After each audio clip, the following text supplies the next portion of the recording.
Welcome to ECNTRADE daily video.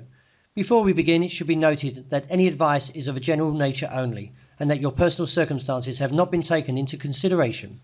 Hello everyone, my name is Rob Clayton and thank you for joining me. The Australian dollar was back on the front foot at the start of the week as renewed momentum edges the market higher. Now looks towards a resistance of 69.65.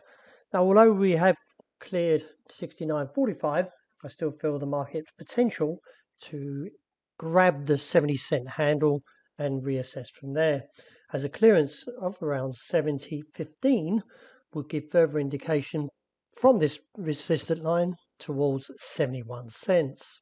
Any weakness still sees the bullish foundations around 68.45.55 as a base, and I feel the market will continue to defend this level, and eventually we should see the top side breakout and reach its upside target. Looking at the euro, that also remains on the front foot as the US, as it weakens against the basket of pairs, is that we may see further gains, and that would see the euro eventually reach its target of around 106 figure 15. That may extend towards 106.65.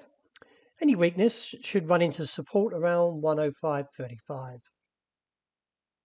The dollar yen still a little bit weak into today's session and still looks towards the region of 134.70 and then down to 133.70.90, which is a key level, as a break here would give further scope towards the region of 133 to 131. Heavy technicals are in play here, so I do expect to see further weakness into the start of this week. Sterling still encouraging to the bull case, and I like the way these technicals are shaping up, and therefore should see further upside tests towards 123.45 along with 124 figure 15, where this trend line is, as a potential target, and reassess from there. Any weakness likely to be short and therefore should find support, that is, by 122.70. A whipsaw price action that's now finding a bit of momentum, that is from the 157.80 for sterling CAD. If this pattern continues, which I feel may, if we get a break of the RSI, then we could see a retest of that top side close to around 159.25 or 159.80. Gold still continues to flirt around this 1,830 level, and in light of the pattern, it's a little bit disappointing that we haven't seen a stronger downside case from the break of 1,830.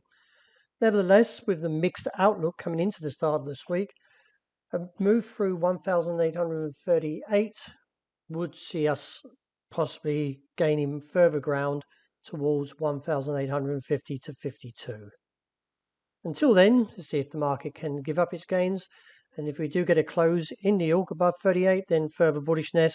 But until then, we may see this rally, like previously, fail. And wrapping up with oil, well, since the market rallied further through the level of 104.50.80, much volatility is likely seen ahead of this week and could see a rise up to 104.60.90. In the short term, though, we've got to see a confirmation from the RSI to at least support the bullish case up towards that topside target. Otherwise, we will see another down test. And also, if you take a look, you could draw a little bit of a trend line coming in here as well. That does promote a cap at present around 107.45.65. Well, that wraps it for today. Thank you very much for joining me, and as always, a caffeine show, Paul. I hope you enjoy the rest of the day.